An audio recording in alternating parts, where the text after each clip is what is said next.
Assalamualaikum warahmatullahi wabarakatuh. Sahabat beriman rahimakumullah. Ramadan akan segera berakhir. Akankah kita menjadi orang beruntung atau sebaliknya di bulan berkah ini? Apakah tarbiyah Ramadan sampai ke hati kita atau sebaliknya hanya sebatas di mulut tanpa ada atsar atau bekas untuk diamalkan di bulan lain setelah ditempa sebulan lamanya? Mereka yang merayakan Idul Fitri adalah yang menempa dirinya untuk betul kembali fitrah setelah melewati serangkaian ujian dan pendidikan. Bukan seperti orang-orang merayakan Lebaran yang dengan pongahnya membuat rangkaian seremoni padahal sehari pun dia tidak berpuasa. Ini orang yang rugi bahkan celaka berjumpa dengan Ramadan. Dalam sebuah hadis yang diriwayatkan Imam Ahmad, ketika Rasulullah akan menaiki mimbar untuk khutbah Jumat, pada anak tangga pertama beliau mengucapkan amin. Ketika naik pada anak tangga kedua beliau juga mengucapkan amin, begitu juga pada anak tangga ketiga beliau mengucapkan amin. Setelah selesai salat, para sahabat kemudian bertanya, "Wahai Rasulullah, mengapa engkau mengucapkan amin pada anak tangga pertama sampai ketiga?"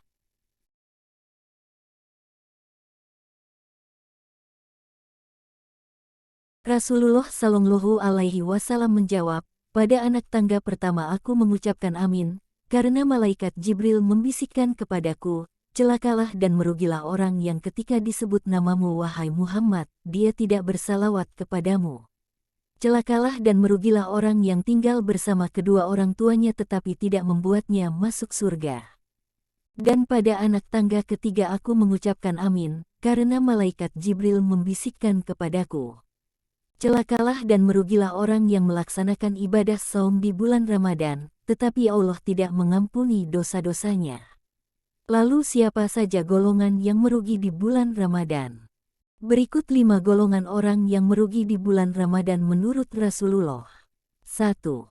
Orang yang menganggap biasa bulan Ramadan. Tidak ada yang berbeda seperti bulan lainnya sampai Ramadan berlalu, tentu ini sebuah kerugian yang besar. Ia sama sekali tidak menganggap istimewa puasa dan merasakan manfaat bulan suci Ramadan. Ia juga tidak segera melakukan kebaikan padahal di bulan suci Ramadan inilah segala pahala dilipat gandakan. Orang yang menganggap biasa bulan Ramadan, ibarat orang yang melewatkan ganimah harta rampasan perang yang tidak ternilai harganya. 2. Orang yang tiba-tiba berubah jadi alim hanya pada bulan Ramadan. Imam Ahmad mengatakan, seburuk-buruk kaum adalah mereka yang hanya mengenal Allah di bulan Ramadan saja. Hal ini nampak pada dari perilaku tidak baik menjadi baik seperti, dari tidak berjilbab kemudian berhijab, dari yang tidak salat kemudian rajin salat, baik yang wajib maupun sunnah. Namun, jika nanti selesai Ramadan manusia itu kembali berbuat maksiat kepada Allah, melepas hijab dan tidak lagi ke masjid hingga meninggalkan salat, karena itu terus berusahalah untuk tetap istiqomah dalam beramal dan berbuat kebaikan. 3. Orang yang sebatas menahan lapar dan dahaga. Golongan yang ketiga adalah orang yang hanya menahan hawa lapar dan haus saja. Ia tidak merasa bersalah dan berdosa ketika melakukan kemunkaran, menggunjing, menyebar fitnah dan menghina. Dan pada saat Ramadan tiba, kebiasaan buruk itu tidak juga berubah sehingga Ramadan tidak membawa pengaruh bagi kehidupannya sehari-hari. Abu Hurairah radhiyallahu anhu meriwayatkan bahwa Rasulullah bersabda, "Barang siapa tidak meninggalkan perkataan dan amalan dusta, maka Allah tidak butuh dengan makanan dan minuman yang ditinggalkannya puasa." 4. Orang yang tidak memanfaatkan waktu di bulan Ramadan. Mereka yang tidur pada siang hari di bulan suci Ramadan serta bergadang dan melakukan hal yang sia-sia pada malam harinya itu adalah golongan yang merugi.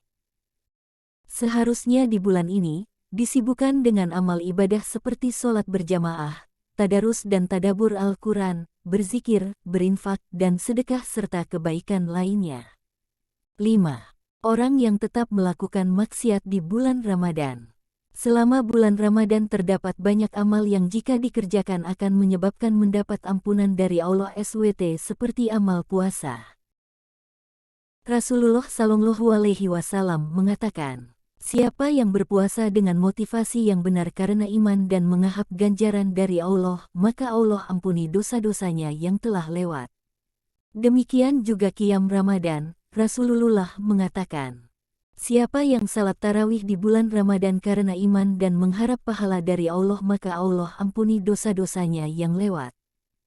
Kita masih diberi kesempatan beberapa hari lagi untuk lebih mendekatkan diri kepada Allah, meminta ampun kepadanya agar dosa-dosa kita diampuni dan taubat kita diterima. Sehingga kita tidak termasuk golongan orang celaka dan merugi, yakni orang yang melaksanakan ibadah saum di bulan Ramadan tapi Allah tidak mengampuni dosa-dosanya. Salat tarawih dengan seikhlas-ikhlasnya, membayar zakat dan lain sebagainya. Semoga Ramadan tahun ini kita bisa menjadi lebih baik lagi, amin. Impret Newsroom Diskominfo Santik Kap Bekasi. Disarikan dari berbagai sumber.